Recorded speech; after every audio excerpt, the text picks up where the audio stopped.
bis bi ñuy waajal maanaam dayoom weesu na sax Sénégal waaye au niveau international donc lañ koy wax mu nekk loo xamante ni donc mbégte lañ ci am it di ci liggéey di ci taxaw niñ ci war a taxawee ci wàccaay lii nag door rek la parce que it sous-préfet tenir na CLDM le 7 juin tey ñu def CDD bi buñ ci jógee dinañ dem ci yeneen réunion yi nga xamante ni gouverneur na def réunion dem ba ci niveau national am na ci sax réunion boo xam suivi le ministre de l'intérieur moom moo ko war a def fii au niveau donc de Touba. loolu lépp day wone donc li nga xamante ne am nañ ko ci maanaam taxawaay bi nga xam état war na ko am ci lii di màggal gi du ma mën a ñëwaat nag ci secteur bu nekk donc xañ na liñ ci waxoon mais damay juste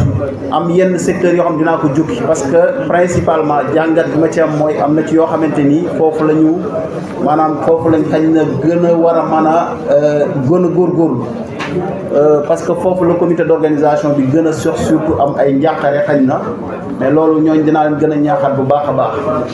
secteur yëpp am solo nag waaye li jëm ci wàllu eau assainissement ak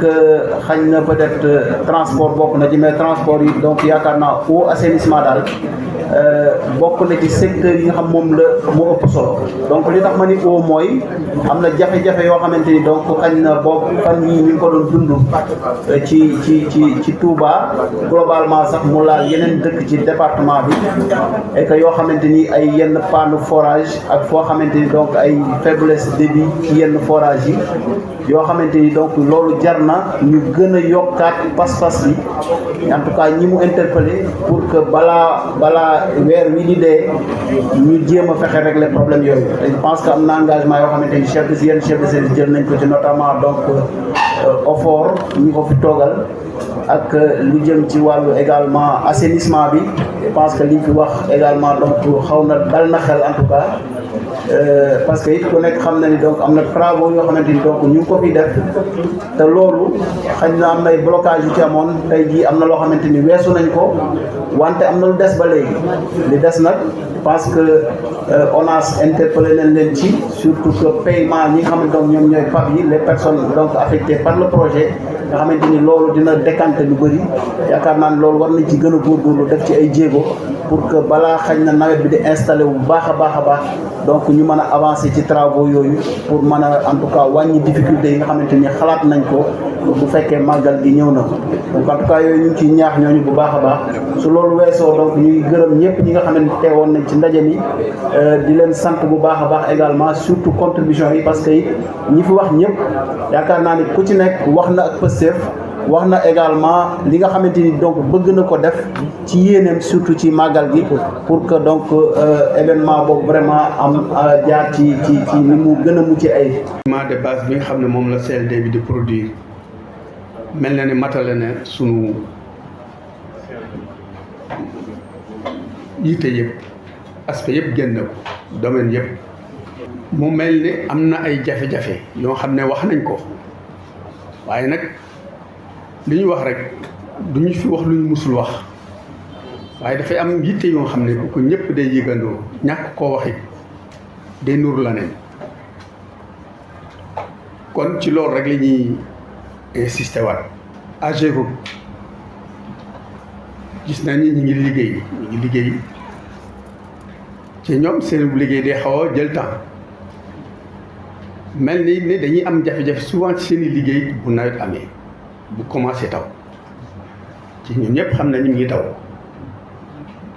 loolu it am nañ inquiétude ndax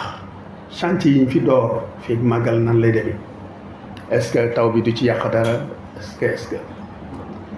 waaye mu mel ne it yoon yi am na ci ay yoon yoo xam ne yàgg na lu mel ne sunu tàmbalee ko sama mbedd bi jaar sama kër rek mën naa ko ci joxe comme exemple am na ay góor yoo xam depuis ay at defoon nañ ko fi benn yoon daaw mu tëju waaye yàquwaat na lépp muy ay risques yoo xam ne parce que ci tali bii dafa nekk ci kaw pont ci kaw canal muy canal bu rëy muy insécurité boo xam ne man jaaxal na ma sax ba sunu mbokki protection civile yi duñ ci wax ndax du ñàkk ñu koy romb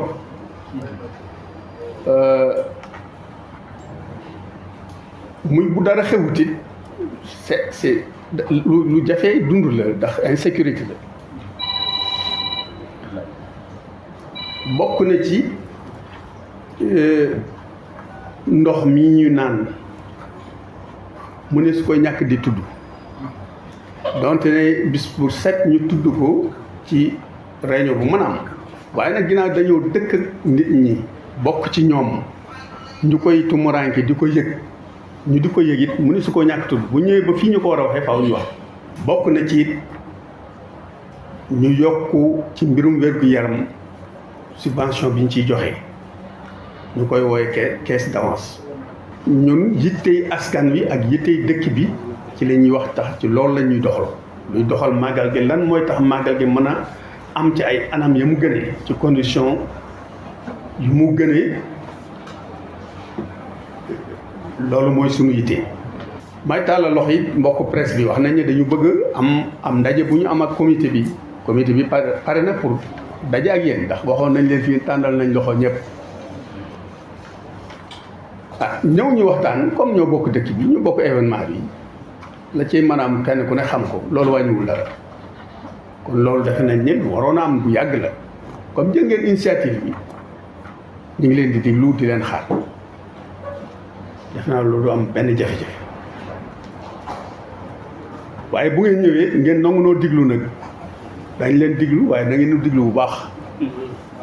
ndax li mën a am rek mooy am di sant ñëpp.